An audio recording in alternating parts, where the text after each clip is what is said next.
नमस्कार, मी पुष्पलता जगताप आणि तुमचं माझ्या यूट्यूब चॅनलमध्ये खूप खूप स्वागत आहे. आजच्या व्हिडिओमध्ये आपण पाहणार आहोत 65 ते 80 वर्षानंतर जीवन वाचवणारे हे काही उपाय. ज्येष्ठ नागरिकांनी ह्या काही चुका टाळायला हव्यात. चला तर मग जाणून घेऊया.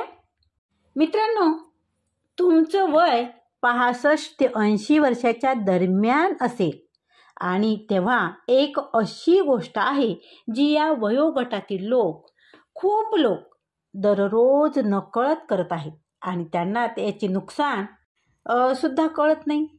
ही सवय केवळ तुमची स्फूर्ती आणि ऊर्जा कमी करत नाही, तर हळूहळू तुमचं आयुष्य काही वर्षांनी कमी सुद्धा करू शकते.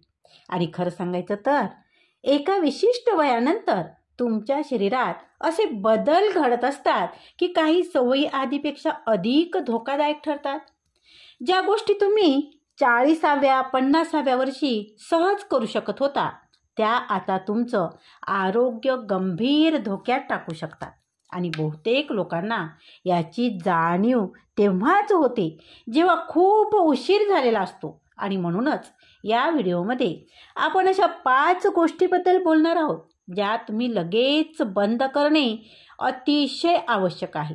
आणि जर तुमचं वय 65 ते 80 वर्षाच्या दरम्यान असेल तर ही एक तुमच्यासाठी संधी आहे. मित्रांनो, तुम्ही या सवयी बदलू शकता त्याआधी की त्या खरंच तुमच्या आरोग्यावर, तुमच्या ऊर्जेवर आणि तुमच्या आयुष्याचा आनंद घेण्याच्या क्षमतेवर परिणाम करू लागतील.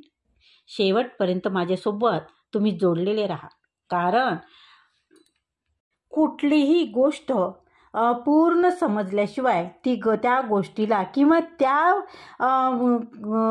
तुमच्या आरोग्यविषयक त्या तक्रारीवर त्या गोष्टी तुम्ही ज्या ऐकत आहे त्या गोष्टीला काहीही किंमत नसते, नाही का? आणि त्यामुळे तुम्ही माझ्यासोबत शेवटपर्यंत जोडलेले राहा. चला तर मग जाणून घेऊया. त्यातली चूक नंबर 1, सोप्यावर खूप वेळा घालवणे. जवळपास बऱ्याच वृद्ध लोकांचा किंवा ज्येष्ठ नागरिकांचा हा छंद असतो, नाही का? बरोबर ना? वयाच्या 65 ते 70 वर्षाच्या वयानंतर तुमच्या शरीरासाठी सगळ्यात अनारोग्यदायी गोष्टीपैकी एक म्हणजे खूप वेळ बसून राहणे. तुम्ही विचार करत असाल, अरे मी तर रोज चालायला जातो, म्हणजे मी सक्रिय आहेच ना. पण इथेच एक मोठी अडचण आहे. जर तुम्ही थोडा व्यायाम करत असाल तरीही तुम्ही तास एका खुर्चीत बसल्यामुळे तुमच्या हृदयाच्या तक्रारी, स्नायूचा कमकुवतपणा आणि रक्त अभिसरणाच्या बिघाडाचा धोका वाढू शकतो. आणि संशोधनात असं समोर आलंय की खूप वेळ बसून राहिल्यामुळे तुमचं चयापचय म्हणजेच मेटाबॉलिझम मंदावतं. तुमचे पाय आणि पोटाचे मुख्य स्नायू कमकुवत होतात आणि सांध्यावर अतिरिक्त ताण येतो. आणि या सगळ्यामुळे तुम्हाला चालताना अडचणी, जुनाट वेदना आणि पडण्याची जास्त शक्यता निर्माण होते. थोडा विचार करा, तुम्ही कधी थोडा वेळ बसून राहिल्यानंतर उभे राहिला आणि गुडघ्यात थोडंसं जडपणा किंवा पाठीमध्ये ताण जाणवला आहे का? आणि हेच तुमचं शरीर तुम्हाला सांगतंय की त्याला अधिक हालचालीची गरज आहे. दीर्घकाळ बसल्यामुळे तुमचं रक्ताभिसरण कमी होतं मित्रांनो, ज्यामुळे तुमचे स्नायू आणि सांधे आकुंचन पावतात. यामुळे रक्ताची गाठी होण्याचा धोका, वजन वाढणे आणि अगदी तुमच्या विचार करण्याच्या क्षमतेवर सुद्धा परिणाम होऊ शकतो. तुम्हाला काय वाटतं की मी तर दररोज चालतो, रोज फिरायला जातो, पण हळूहळू तुमच्या लक्षात येत नाही की तुमचे पाय कमकुवत होऊ लागले आहेत आणि पाठीचा त्रास वाढतोय मित्रांनो. आणि तुमचे डॉक्टर तुम्हाला समजावतात की गोष्ट फक्त चालण्याची नाही, तर सतत बसण्याच्या कालावधींना तोडणेही खूप गरजेचे आहे. आणि समजा तुम्हाला एका जागी बसून राहण्याची सवय असेल. आता बसून राहण्याची सवय म्हणजे काय असतं, की तुम्हाला TV पाहायचा असतो किंवा तुम्हाला मोबाईल बघायचा असतो. हो ना? बरोबर बोलते ना मी? जेव्हा तुम्ही TV पाहत असता आणि या चॅनलवरून ते चॅनल तुम्ही सारखं बदलवत असतात आणि त्या वेळात तुम्ही दर 30 ते 45 मिनिटांनी उठून थोडं फिरा, सांधे स्ट्रेचिंग करणे किंवा थोडंफार शरीर हलवण्यासाठी एक टायमर लावणं सुरू करा, नाही का? त्यामुळं काय होईल, तुमचं रक्ताभिसरण सुधरेल, तुमच्यात नवीन ऊर्जा निर्माण होईल. इथे आपण एक छोटीशी चाचणी घेऊया का? जर तुम्ही सलग 1 तासाहून अधिक वेळ बसले असाल तर आत्ताच उभे राहून तुमचे खांदे फिरवा, तुमचे पाय पसरवा किंवा फक्त काही मिनिटासाठी फिरा. जर तुम्हाला लगेच काहीतरी फरक जाणवला तर हे याचे स्पष्ट लक्षण आहे की तुमच्या शरीराला दिवसभर अधिक हालचालीची गरज आहे. रहस्य फक्त जिममध्ये जाणं नाही आहे, तर दिवसभर सक्रिय राहण्याची सवय लावली असेल तर आता ती सवय बदलण्याची वेळ आली आहे. दिवसभर थोड्या हालचाली, उभं राहणं, स्ट्रेच करणं, फिरणं, अगदी बसण्याची पद्धत बदलणं, हे देखील तुमच्या शरीराला कसं वाटतं आणि ते कसं काम करतं यामध्ये खूप मोठा फरक तुम्हाला जाणवू शकतो. करून बघा तुम्ही सारखं जर एकाच ठिकाणी बसून राहिला तर तुमच्या हृदयावर सुद्धा त्याचा परिणाम होतो आणि म्हणून तुम्ही थोड्या वेळाने चालत जा, फिरत जा, स्ट्रेचिंग करा, नाही का? त्यामुळे काय होईल की तुमचं वय वाढेल मित्रांनो, लक्षात घ्या. आता बघूया चूक क्रमांक 2, पुरेसे प्रथिने न घेणे. योग्य वयानंतर लोकांकडून होणाऱ्या सर्वात मोठ्या चुकापैकी एक चूक म्हणजे पुरेसे प्रथिने न घेणे. यामुळे काय होतं?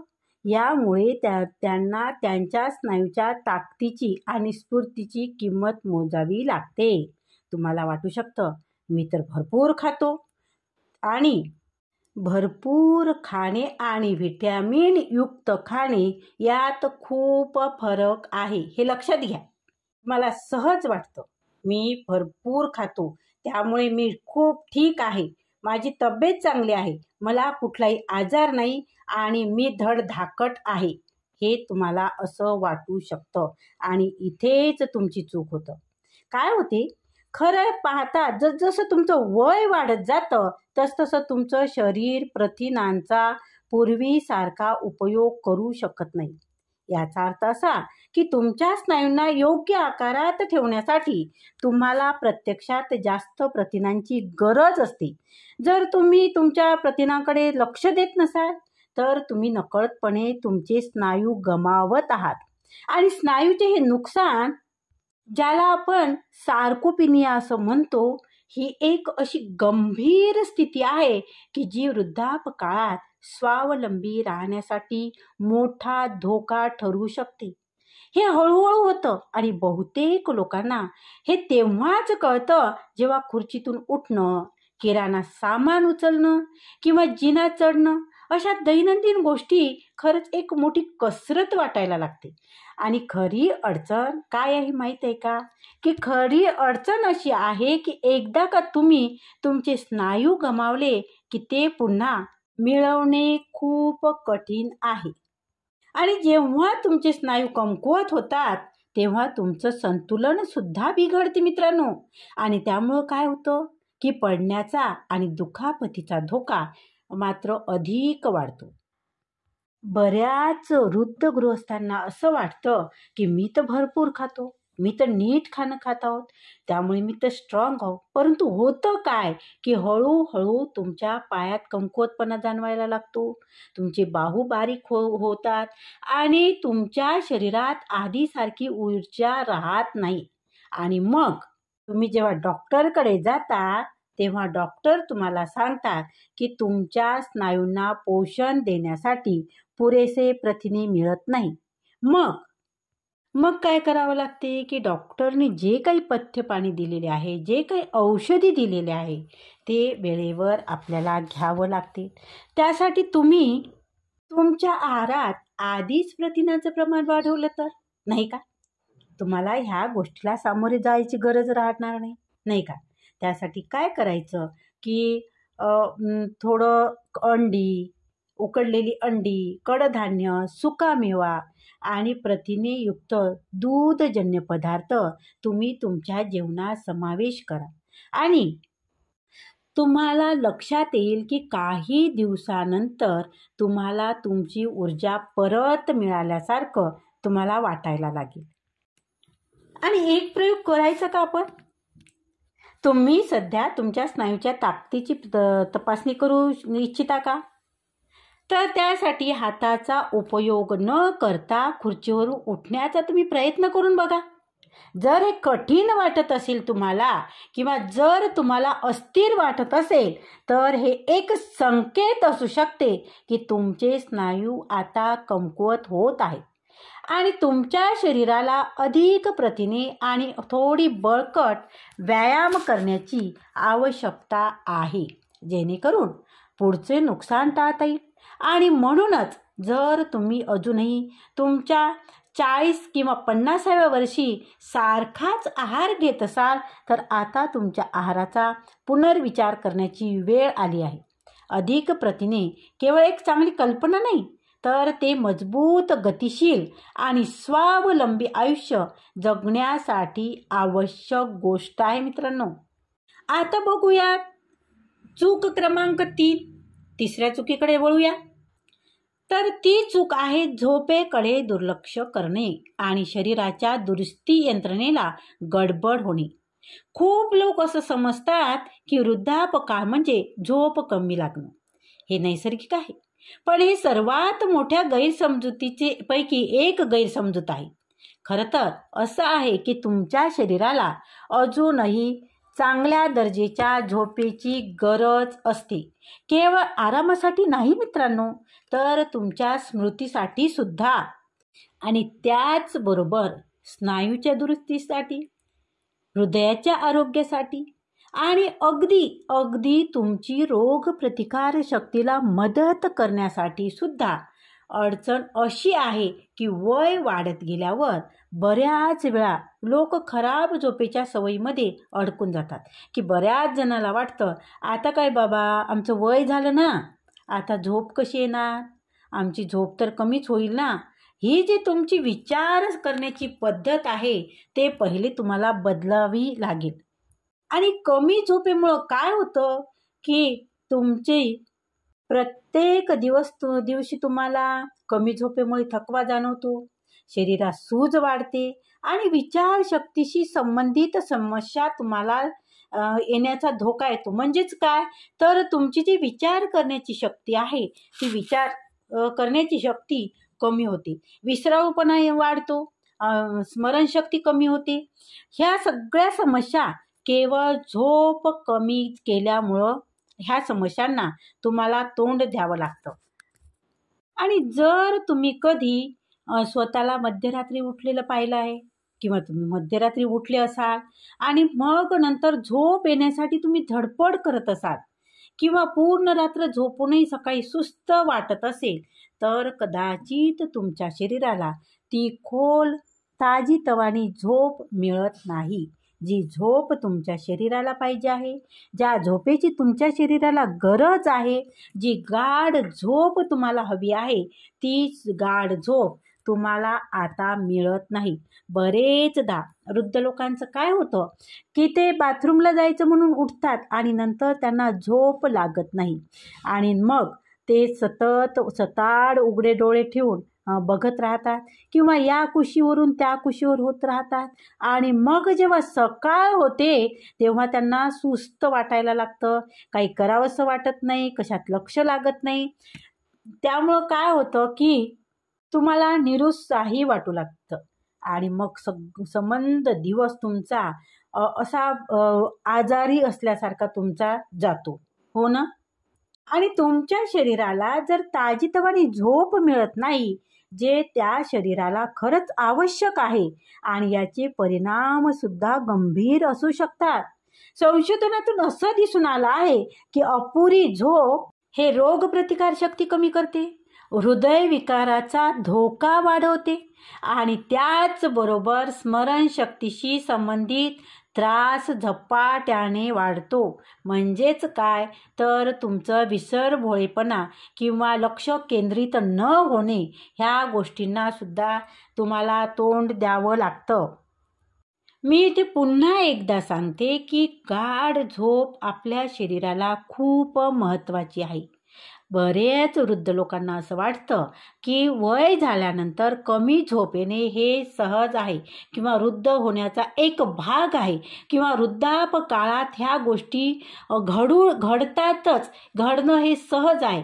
पण काय होतं त्यामुळे की तुमचा दिवसभर थकवा जाणवतो, तुम्हाला हळूहळू दिवसभर थकवा जाणवू लागतो, तुमचं लक्ष केंद्रित होणं कठीण होतं आणि त्यामुळे रक्तदाबही बिघडलेला राहतो. आणि मग जेव्हा तुम्ही डॉक्टरकडे जाता तेव्हा डॉक्टर सांगतात की तुमच्या शरीराला गाढ झोपेची गरज आहे. कारण झोपेत गाढ झोप म्हणजेच काय तर शरीराची दुरुस्ती, नाही का? तर जेव्हा तुम्हाला गाढ झोपच येत नाही तर तुमच्या शरीराची दुरुस्ती कशी होईल मित्रांनो? त्यासाठी डॉक्टर सुद्धा सांगतात, तुम्हाला असं सजेस्ट करतात डॉक्टरही की तुम्ही रात्रीची दिनचर्या सुधारा. आता दिनचर्या सुधारणे म्हणजे काय करावं लागेल, नाही का? हाही प्रश्न तुम्हाला पडला असेल. तर सोपं आहे मित्रांनो. तुम्ही जो मोबाईल आहे तो मोबाईल बाजूला ठेवा, TV पाहणं थांबवा आणि संध्याकाळला चहा कॉफी तुम्ही पिणं टाळा किंवा चहा कॉफी घेऊ नका आणि झोपण्यापूर्वी अगदी शांत एखादं मधुर संगीत ऐका, जेणेकरून तुम्हाला झोप येईल. तुमची झोपण्याची जी खोली आहे किंवा रूम आहे ती रूम साधारण थंडी आणि प्रकाश मात्र कमी असला पाहिजे अशी तुमची रूम ठेवा. आता तुम्हाला तुमची झोप खरंच पुरेशी आहे की नाही हे तुम्हाला समजून घ्यायचं आहे का? तुम्हाला बघायचं आहे तर एक गोष्ट आपण करू, एक चाचणी घेऊ आपण. तुम्ही सकाळी उठताना उत्साही आणि ताजेतवाने वाटतं का तुम्हाला की सुस्त वाटतं? आणि चालायला वेळ लागतो का? जर जवळपास रोजच सकाळी सुस्ती वाटत असेल, जर तुमचं झोपेचं वेळापत्रक सुधारायला हवं. कारण की जर तुम्हाला सकाळी उठल्यानंतर सुस्त वाटते, निरुत्साही वाटते, तर त्यासाठी तुम्हाला तुमच्या झोपेचं वेळापत्रक सुधारण्याची गरज आहे.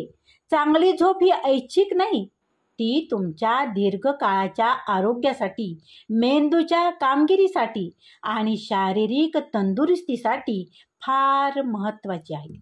आता बघूया चूक क्रमांक 4, शक्तिवर्धक आणि संतुलन वाढवणारे व्यायाम टाळणे. अनेक जण हे समजतात की रोज चालणं म्हणजे पुरेसा व्यायाम झाला. हो, चालणं चांगलंच आहे, पण ते अपुरं आहे. कारण त्यातून नक्कीच बळकटपणा आणि संतुलन टिकवता येत नाही. वय वाढलं की काय होतं की स्नायू कमकुवत होतात, संतुलन कमी होतं आणि पडल्याने गंभीर दुखापत होण्याचा धोका सुद्धा वाढतो. आणि विशेषतः तेव्हा जर तुम्ही काही उपाय करत नसाल तेव्हा. अनेकांना माहितीच नसलेली एक बाब म्हणजे वृद्ध व्यक्तीमध्ये अपघातामुळे होणाऱ्या दुखापतीचे सर्वात मोठं कारण म्हणजे पडणं. आणि हे पडणं अनेकदा पाय कमकुवत असल्यामुळे नाही, तर खराब संतुलन आणि अशक्त स्नायूमुळे होतं. जर तुम्ही तुमच्या शरीराला शक्ती आणि संतुलनासाठी आव्हान देत नसाल तर तुम्ही नकळत गंभीर दुखापतीच्या जोखमीकडे वाटचाल करत आहात.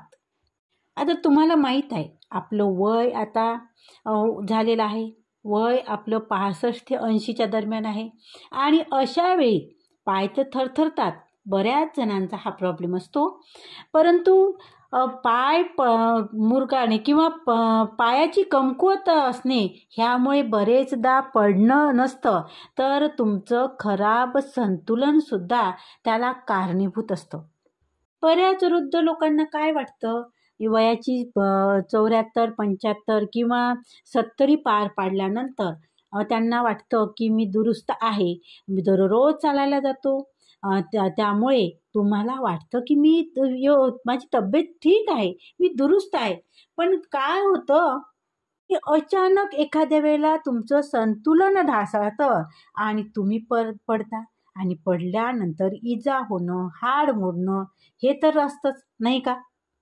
आणि संतुलन खराब होणं हे स्नायू कमकुवत होण्याच्या कारणाने सुद्धा होतं, नाही का? मग तुम्हाला काय करावं लागेल?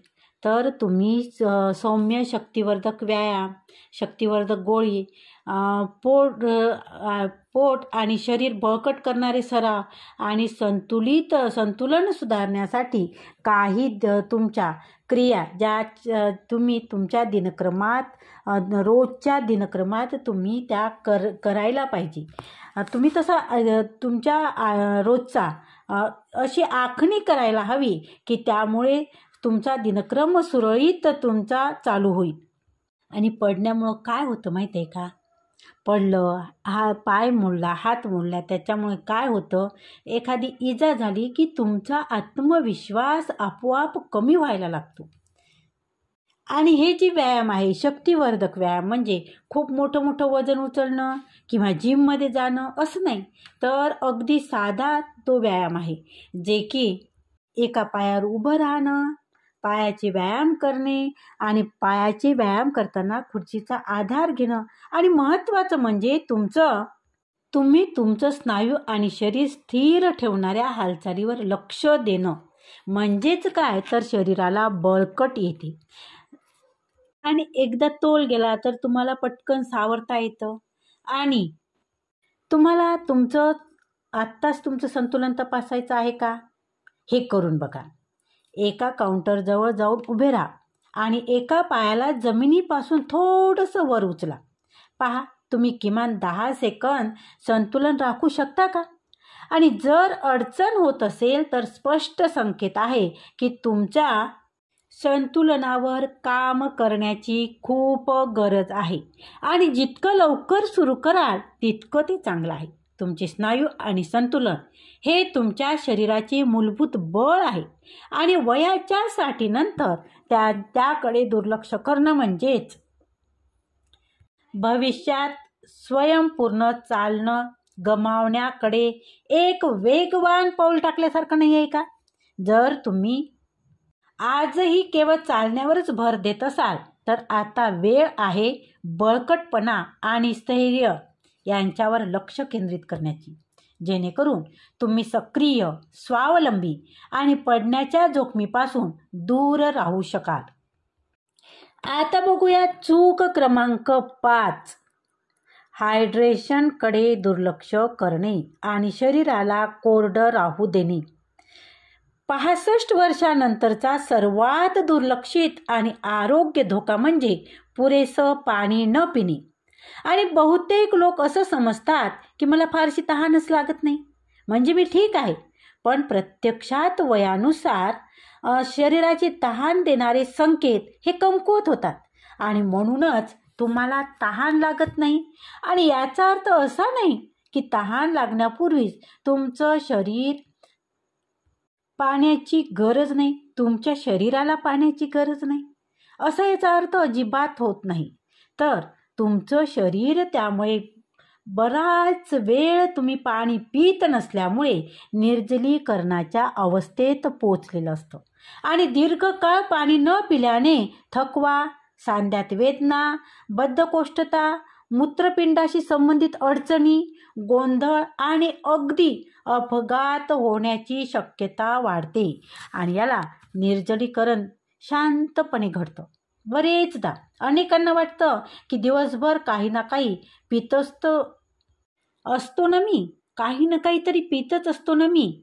पण खरं हे आहे की तहान लागेपर्यंत तुम्ही आधीच उशीर केलेला असतो आणि त्याचे दुष्परिणाम नकळतपणे सुरू होत असतात.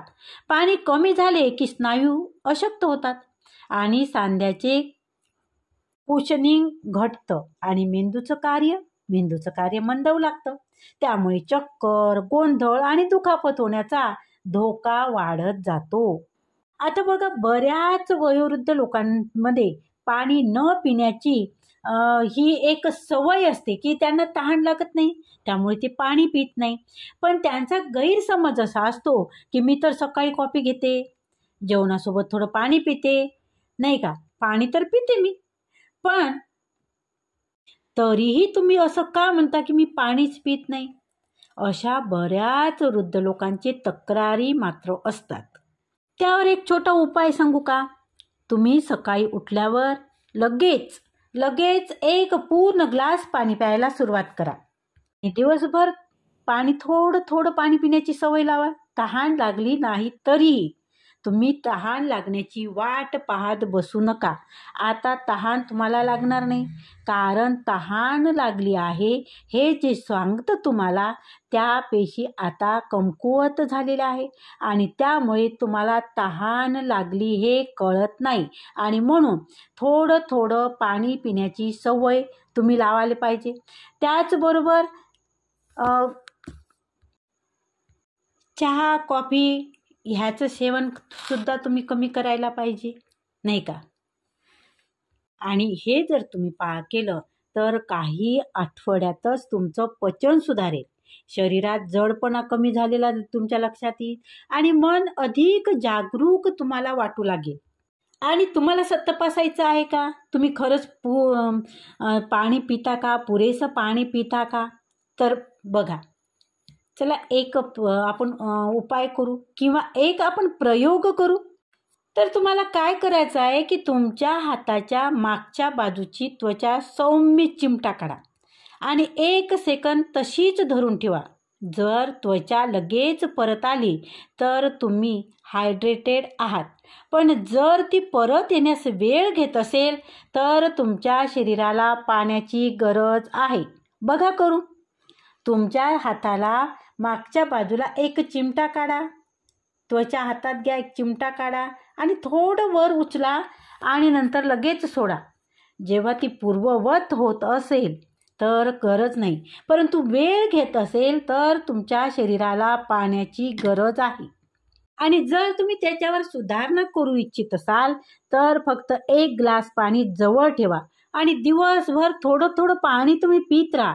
याचा परिणाम तुमच्या ऊर्जेवर, तुमच्या पचनावर, तुमच्या सांध्यावर आणि सगळ्यात महत्त्वाचं म्हणजे काय आहे, तुमच्या मेंदूच्या कार्यक्षमतेवर होईल. तहान लागेपर्यंत थांबू नका, कारण तोपर्यंत तुमचं शरीर आधीच संघर्ष करत असतं. आता आपण शेवटी आलो आहोत. या 5 चुका लक्षात घ्या आणि जर यापैकी कोणतीही चूक तुम्ही करत असाल तर काळजी करू नका. बदल करण्यास कधीच उशीर होत नाही. वेळोवेळी बसण्याच्या सवयीमध्ये खंड घालणे, अधिक प्रथिनयुक्त आहार घेणे, चांगली झोप घेणे आणि शक्तिवर्धक व्यायामात नियमितपणा ठेवणे किंवा पुरेसं पाणी पित राहणे. तुम्ही उचललेलं प्रत्येक छोटं पाऊल पुढच्या वर्षात तुम्हाला एक निरोगी, शक्तिवर्धक व्यायामात नियमितपणा ठेवणे किंवा पुरेसं पाणी पित राहणे. तुम्ही उचललेलं प्रत्येक छोटं पाऊल पुढच्या वर्षात तुम्हाला एक निरोगी, मजबूत आणि अधिक स्वावलंबी माणूस बनवू शकतं. आणि सर्वात महत्त्वाचं काय आहे माहीत आहे का? सर्वात महत्त्वाचं म्हणजे तुमचं शरीर ही एक कमाल गोष्ट आहे. ते स्वतःला पुन्हा सुधारण्यात आणि सशक्त बनवण्यात जबरदस्त आहे. जरी या चुका तुम्ही अनेक वर्षापासून करत असाल तरी आजपासून तुम्ही सुरुवात केल्यास गोष्टी बदलू शकतात. आणि सिक्रेट काय आहे माहीत आहे? तर सातत्य. दररोज केवळ एक छोटं चांगलं पाऊल हळूहळू मोठे बदल घडवून आणू शकतो. आरोग्य म्हणजे केवळ आजार टाळणं नाही, तर दीर्घकाळपर्यंत ऊर्जावान, सक्रिय आणि आत्मविश्वासाने भरलेलं जीवन जगणं, हेच तर खरं आरोग्य आहे. तर या 5 भागापैकी तुम्हाला कोणत्या गोष्टीकडे सर्वात जास्त लक्ष गेलं तुमचं? सगळ्यात महत्त्वाची गोष्ट तुम्हाला कोणती वाटली? तर ते तुम्ही कमेंटमध्ये मला नक्की कळवा. व्हिडिओ आवडला असेल तर व्हिडिओला लाईक करा, व्हिडिओ शेअर करा, कमेंट मात्र जरूर करा आणि त्याचबरोबर चॅनलवर जर तुम्ही नवीन असाल तर चॅनलला सबस्क्राईब करायला विसरू नका आणि त्याचबरोबर चॅनलला हाईप मात्र जरूर करा. धन्यवाद. खूप खूप धन्यवाद.